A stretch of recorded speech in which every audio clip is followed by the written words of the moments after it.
말씀 보겠습니다. 잠언 19장 28절 말씀입니다. 같이 읽겠습니다. 망령된 증인은 정의를 업신여기고 악인의 입은 죄악을 삼키느니라. 아멘. 잠언 19장 28절 죄악을 삼키는 악인의 입이라는 제목으로 말씀 보도록 하겠습니다. 신자는 정의를 세우기 위해 진실을 말하는 자들입니다.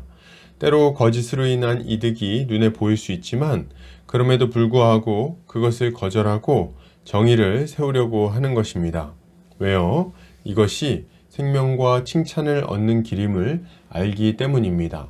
오늘 본문을 통해서 이에 대해 함께 살펴보도록 하겠습니다. 오늘 잠언 기자는 망령된 증인은 정의를 업신여기고 악인의 입은 죄악을 삼킨다고 말하고 있습니다. 이것을 타번역본에서는 경건하지 못한 증인은 공의를 우습게 여기고 악인의 입은 죄악을 꿀꺽 삼켜버린다 라고 번역하고 있습니다. 본문은 법정에서 증인으로 나선 이가 정의를 업신여기며 거짓 증언을 하는 모습을 설명하고 있습니다.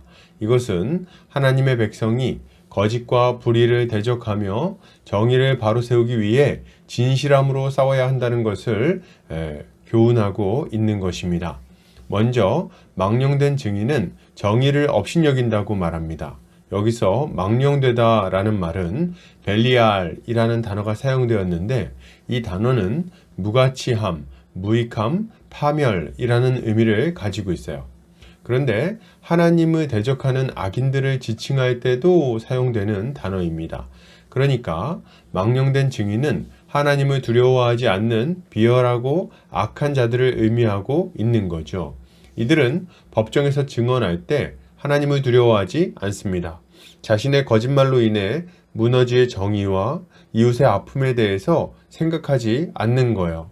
그의 마음은 거짓 증언으로 인해 자신에게 주어질 재물과 이득에만 온통 관심이 쏠려 있습니다. 만약 그가 정의가 이루어지기를 바라며 진실하게 증언한다면 악이 심판받고 정의가 바로 세워지며 이웃의 억울함이 풀리게 될 것인데도 불구하고 그렇게 하지 않는 거죠. 왜요? 불의한 재물이 정의와 정직보다 가치 있다고 생각하는 것입니다. 다음으로 악인의 입은 죄악을 삼킨다고 말하고 있습니다. 이때 죄악을 삼킨다는 표현은 참 재밌는 표현입니다. 이게 먹을 것에 관련된 교훈이 아니라는 것은 쉽게 알 수 있겠죠? 그러면 악인이 죄악을 삼킨다는 것은 무엇을 설명하려고 하는 걸까요? 죄악을 삼킨다는 것은 죄악을 고백하거나 혹은 진실을 이야기해야 할 상황에서 입을 다물고 침묵하는 모습을 묘사하고 있는 것입니다. 우리는 입을 열어서 거짓말을 하지만 않으면 죄를 짓지 않는 것이라고 착각할 수 있습니다. 그러나 정말 그렇습니까?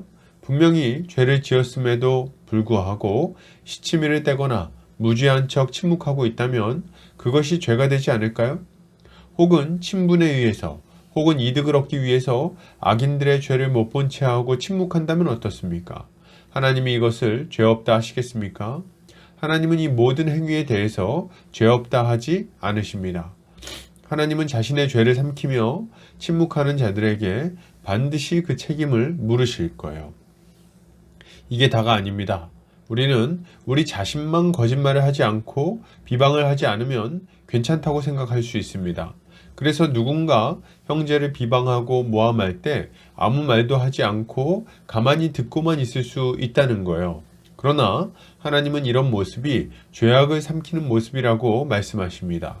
우리는 이런 악한 비방을 들었을 때 잠잠히 듣고 있는 것이 그 죄를 방치하고 조장하는 악한 행위임을 알아야 하는 거죠. 여러분, 야고보는 사람이 선을 행할 줄 알고도 행하지 않으면 죄라고 분명히 말합니다. 억울한 사람을 돕고 악을 행하는 자를 막아서는 것이 선이라면 그것을 행하지 않는 것은 악인 거예요. 힘있고 목소리 큰 사람과의 관계가 껄끄러워질까봐 혹은 괜히 번거로운 일에 휘말릴까봐 침묵하고 있다면 죄를 짓고 있는 것이라고 할 수 있겠습니다. 여러분, 우리는 이러지 않아야 됩니다. 우리 주님은 침묵하지 않으셨어요. 입을 열어 진리를 말씀하셨고 누군가의 죄에 대해서 강하게 책망하셨습니다. 사람들의 기분을 살피면서 침묵하시거나 불리한 상황에서 벗어나고자 침묵하지 않으셨어요. 주님은 성전을 더럽히는 악인들을 엄하게 책망하셨고 자신을 시험하는 자들에게 진리를 선포하셨습니다. 주님은 갈등을 피하지 않으시고 핍박을 피하지 않으셨어요. 그저 당당히 담담히 진리를 선포하시고 그로 인한 고난을 감수하신 것입니다. 왜요? 이것이 하나님의 뜻이요, 정의를 이루는 길이요, 이웃을 이롭게 하는 일임을 아셨기 때문입니다. 그러므로 여러분, 이것을 생각할 때 우리는 어떠한 삶을 살아야 하겠습니까? 우리는 우리 얄팍한 이득을 위해 정의를 외면하지 않아야 하겠습니다. 잘못을 보고도 눈을 감는 비겁한 삶을 살지 않아야 된다는 거예요. 우리가 하나님의 정의를 존귀히 여기고 그것을 세우기 위해 분연히 일어설 때 뻔뻔하게 큰소리치던 악인들은 고개를 들지 못하게 될 것입니다. 이것을 위해 우리는 진리를 말해야 되겠습니다. 먼저는 우리의 죄를 고백하고 회개해야 돼요. 그리고 은밀하게 악을 행하는 자들의 죄를 드러내어 꾸짖어야 하겠습니다. 이웃을 비방하고 거짓말하는 자들의 거짓과 위선을 드러내야 됩니다. 그리하여 공동체의 누구도 죄에 물들지 않도록 막아서야 하는 것입니다. 이렇게 할 때 공동체 전체는 하나님의 정의와 사랑 위에 견고하게 세워질 수 있을 것입니다.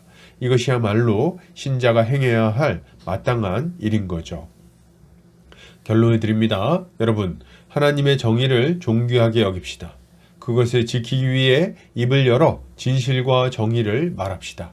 이렇게 할 때 우리는 악인이 받을 심판을 피해 하나님의 칭찬과 존귀를 얻게 될 것입니다.